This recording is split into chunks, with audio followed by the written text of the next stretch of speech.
क्यों मोदी साहब, डीए काटने की नौबत आ गई क्या? अगर एक्चुअल में है ऐसी बात, हम डीए नहीं, हम अपनी पूरी पेंशन कटवाएंगे सर। इस देश के लिए हम अपनी पूरी पेंशन कटवाएंगे। जब तक हमारे देश की स्थिति ठीक नहीं हो जाती, हम अपनी पेंशन भी बंद करवाएंगे। और जो हमारे पास कोई और सोर्स है छोटा मोटा खेती से, हम उससे भी देश के खजाने के अंदर पैसा डालने के लिए, दान देने के लिए तैयार हैं।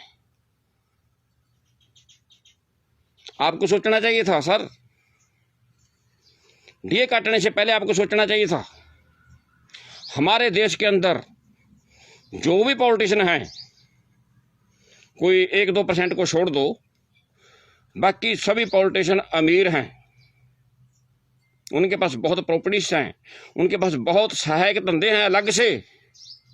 पॉलिटिशियन जो भी काम कर रहे हैं सियासत के अलावा, उनके पास बहुत कमाई है। किसी ने होटलों का कर रखा है, किसी ने ट्रांसपोर्ट का कर रखा है, और पता नहीं क्या क्या मैं नाम बताऊंगा, बहुत बड़े बड़े बिजनेस हमारे पॉलिटिशियनों के हैं। फिर भी वो 5-5, 7-7, 8-8, 10-10 पेंशनें ले रहे हैं सर। मोदी साहब, वो लोग इतनी पेंशनें ले रहे हैं, आपने उनकी एक भी पेंशन नहीं काटी।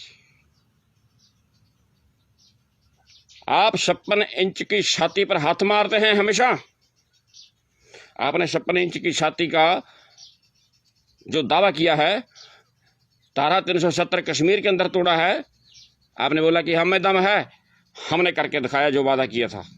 ठीक, आपने 3 तलाक का फैसला लिया, बिल्कुल ठीक। क्या आप पॉलिटिशियनों की एक से ज्यादा जो पेंशनें हैं उसको बंद करने का फैसला लेने का दम रखते हो साहब? मोदी साहब, क्या आप में दम है या आपकी सोच ही नहीं है?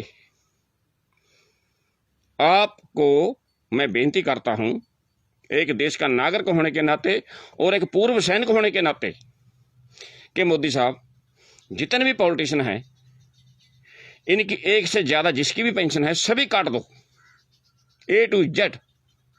सिर्फ एक छोड़ दो इनके पास। वैसे तो वो एक के भी हकदार नहीं है, क्योंकि अक्सर पॉलिटिशियन कहते हैं कि हम तो देश की और समाज की सेवा के लिए आए हैं।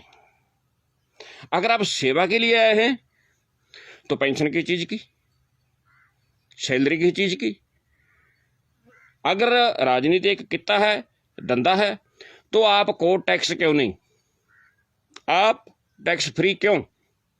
एक सैनिक सरहद पर देश के लिए जान की बाजी लगाता है, उसको टैक्स है। एक किसान, एक मजदूर जिसकी कोई रिटायरमेंट की सीमा भी नहीं है, वो पूरी जिंदगी खेतों में मजदूरी करते और किसानी का धंधा करते निकाल देता है, उसका कोई क्लेम बीमा भी नहीं होता, उसको कोई सेहत सहूलत भी नहीं मिलती।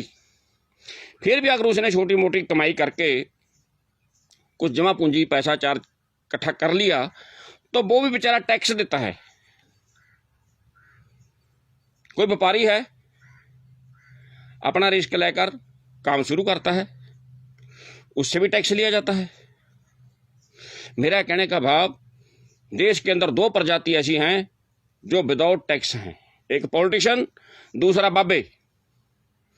ये बाबे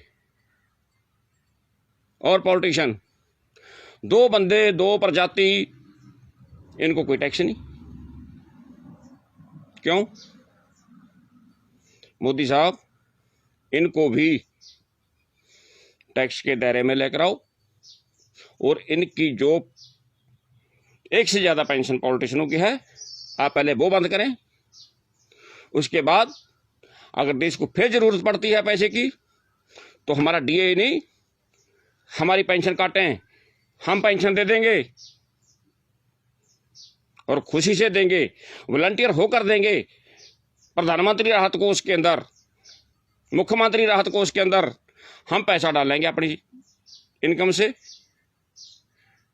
लेकिन ये जाती है, ये सर मोदी साहब और कैप्टन अमरिंदर सिंह जी, ये जाती है कर्मचारियों के साथ। अगर मैं एक एक का किसी का नाम लूं, एक एक पॉलिटिशियन को 10-10 पेंशन लगी हुई है, 19 पेंशन एक ही परिवार में चल रही है। वो रोटी खाते हैं या सोना खाते हैं? खाते तो अक्सर रोटी है ना, हमारी तरह, आपकी तरह, जो हमारी पब्लिक है देश की। पेट ही तो भरना है ना। तो इतनी पेंशनें एक ही परिवार के अंदर जा रही है, वो क्यों? दूसरी बात एक और सर, पूरी दुनिया बोलती है विश्व के अंदर अभी तक कोरोना की कोई दवाई नहीं है, लेकिन जो कोरोना पॉजिटिव केस आ जाते हैं वो प्राइवेट हॉस्पिटल में एडमिट होते हैं, तो उनका लाखों का बिल किस चीज का बनता है? पंजाब के अंदर केस हुआ है, लुधियाना के अंदर 5 लाख से ऊपर प्राइवेट हॉस्पिटल ने उस औरत का बिल बना दिया। जब उसकी दवाई ही नहीं तो उन्होंने 5 लाख का क्या कर दिया? कैप्टन अमरिंदर सिंह साहब प्लीज, आप हमारे सीनियर है, सैनिक अधिकारी